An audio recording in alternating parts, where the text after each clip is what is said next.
DZO lenses. Do you also like saving money? Well, do you also hate sponsored videos? Because that one I can't help you with. Today's video, I'm going to talk about the DZO range of lenses. I have their Vespids, their Kata Zoom, and their Pavo Anamorphics. I've had these for a couple of months, and I have been using the Blackmagic Pyxis.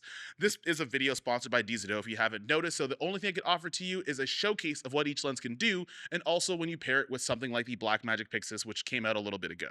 Today I'm going to be talking about some of the reasons why I would use them in my kit, why some of them might work for a solo operator, and also tell you that you could save up to $1,000 on some of these lenses. But, well, we'll get there.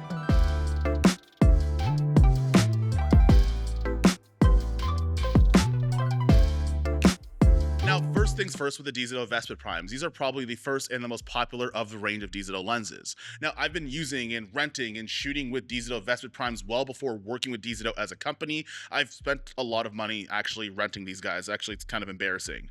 However, there's 3 different reasons why I like these guys as a solo operator, especially while using the Pyxis. For one, it's going to be its size. It's one of the most acceptable sizes in terms of lenses and its filter thread and its overall weight that I could still use it as a handheld shooter, and because it's not too big where I could still change out lenses by myself, you're also going to get a 77mm filter thread. Now, that might not mean a lot to you guys, but 77mm is still adaptable to things like matte boxes, and as well as I can use circular filters while only using one step-up ring. I've recently used other lenses that are a little bit smaller, and we'll talk about that in a second, maybe in a future video, but one thing that I started to realize is that I only have one kind of set of step-up rings, and if I have to use more than 3 of them, I'm going to get a little bit of vignette, but at 77mm up to 82, it's only one ring and it makes my life a bit easier. The second thing, and this is going to be something that's more particular to my eye, and it's going to be skin tones. As somebody who's magnificently melanated, I'm a little bit more sensitive to when skin tones look a bit off, especially when you use things like filtration or different lens combinations with different cameras. On the Pyxis, it already has a great color science, especially for people with darker skin.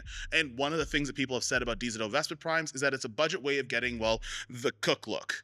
Now, I actually didn't know what that means, but I decided to go and figure it out for myself, as I do have a couple of Cook SB3s here that I'm testing out for another video, but I want to put them side by side and do an image comparison, although keeping in mind that Vespid Primes, even before the price reduction, is still like a quarter of the price.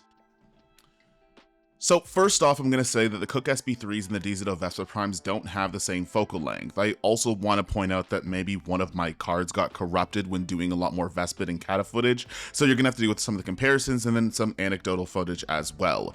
But essentially, my opinion about the DZO lenses are going to be the same no matter what camera you're going to use. It just so happens I'm using the Pyxis now. Now, compared to the SB3s between the DZO Vespid Primes, the SB3s are a little bit more neutral. They don't lean as warm or a little bit on the green side as a DZO Vespid Prime, but once you see some of the close-ups, you're going to notice that the highlight roll-off is actually very much comparable to each other.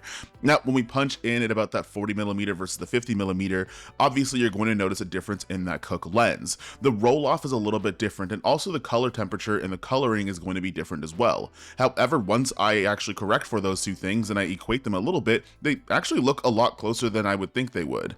I also did a wide angle comparison as well, because I did have an 18 and a 16mm Cook and a DZO Vespid Prime as well. I didn't find the distortion to be super off-putting. They both are pretty well controlled. They're both really nice lenses, and overall, in terms of the look, the highlight roll-off, and also just having pleasing color as well as paired with something like the Blackmagic Pyxis, both these lenses look really nice. The third and final thing, and this is kind of more of a selfish thing, and it might be selfish for you as well, is the fact that right now, if you go on B&H or your region's website that sells DZO Vespid Primes, you could save up to $500 US on each lens, making them not only one of the most popular lens choices in terms of cinema glass, but also might be some of the cheapest that you can find. Now, again, because it's a sponsored video and also it's just objectively wrong to say so, I'm not going to say these are end-all be-all lenses. However, in terms of how it treats skin tones and color, which I've mentioned in so many videos before, the gigantic price reduction and the fact that its size is actually friendly for solo operators, the DZO Vespid Primes actually makes a ton of sense.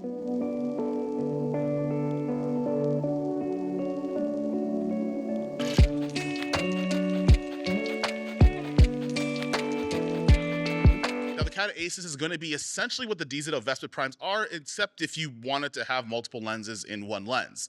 Now, obviously, the aperture is going to be a little bit slower. This is a T2.8 versus a T2.1, which most of the Vespids are. But while using a cinema zoom lens, there's a couple things that are going to be an advantage. If I compare my Cadet Ace zoom, if I compare the Cadet Ace to some of my Vespids, the look is going to be very similar, which is going to be quite nice because if I want to use these in conjunction, which you can do in a video that I put right over here, it's going to be a lot easier to do that. And also you can get multiple lenses in one, especially if you don't need to go any faster than T2.8. On top of that, with great cinema lenses in general, especially some of the recent ones that have come out, is that there's a very minimal focus breathing. If I'm going to focus from near to far on the Cadet Ace, you don't get a lot of that breathing that you're going to see in the corners, which is really nice and it's welcome, especially if you're working with focus mode, because it might be a little bit more prominent if you are focusing and zooming pretty fast. Now, also this is going to have an internal zoom, so you have to worry about the barrel coming in and out, which you might get out of some lenses, and at the same time, the Cadet Ace is parfocal.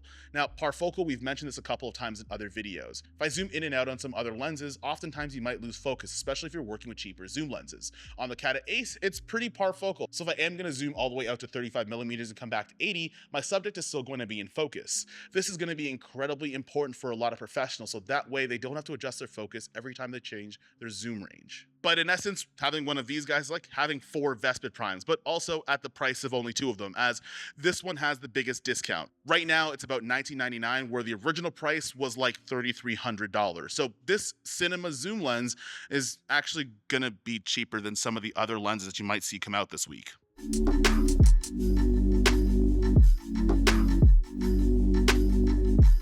Now, the third category of this DZO lens showcase is going to be the Pavo anamorphics. Now, these guys are a little bit different. They're 2x anamorphics, a Super 35, and they're definitely not the smallest lens in the world. So why on earth would I try it on a full frame camera like the Blackmagic Pyxis, especially when it has anamorphic support? There's a couple of different reasons and a little bit of a caveat in terms of using these lenses and how to go about them, and I just want to talk about my experience over the last couple of months. When I pick these lenses up, I actually probably need to go to the gym a couple more times before, because they're definitely lenses on the heavier side.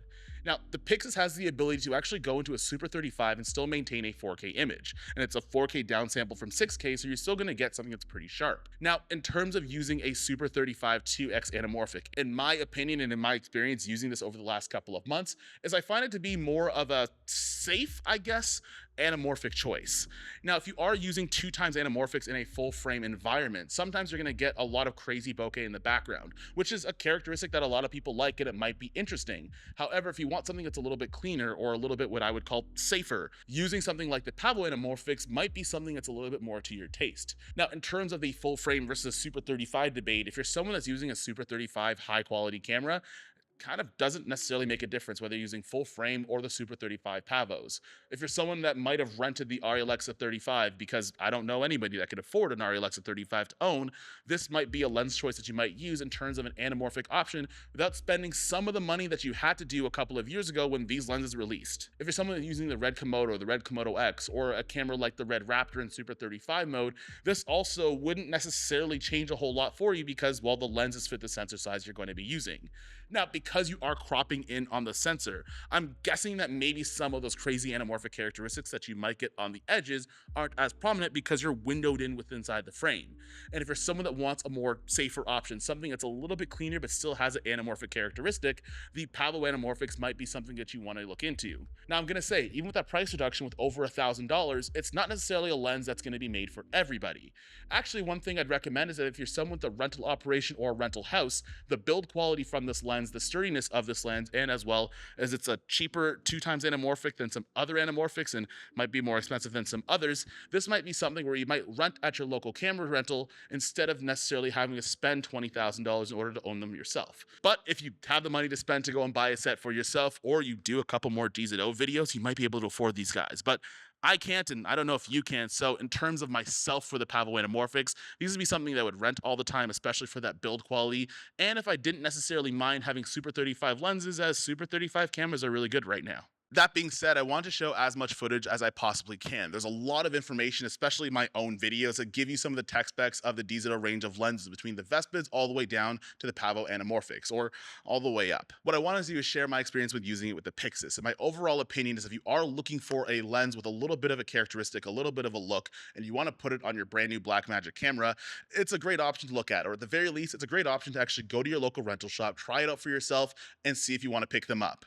However, I also don't know the time of when the sale is going to end. So, I mean, like, if it's something you're really interested in, you want to save like 1,000 or maybe even more dollars, you might want to pick them up right now. And I'll leave a link in the description down below. A special shout out to DZO for actually sponsoring this video. I've been working with DZO lenses for quite a bit, so this doesn't come as something that's new to the channel, but I am enjoying using these sets of lenses, especially my own projects. They've also given me the resources for me to actually make some of these projects that you guys enjoy on this channel. That being said, the YouTube algorithm probably thinks you want to watch a video over there, and I'll see you guys in the next one. Peace.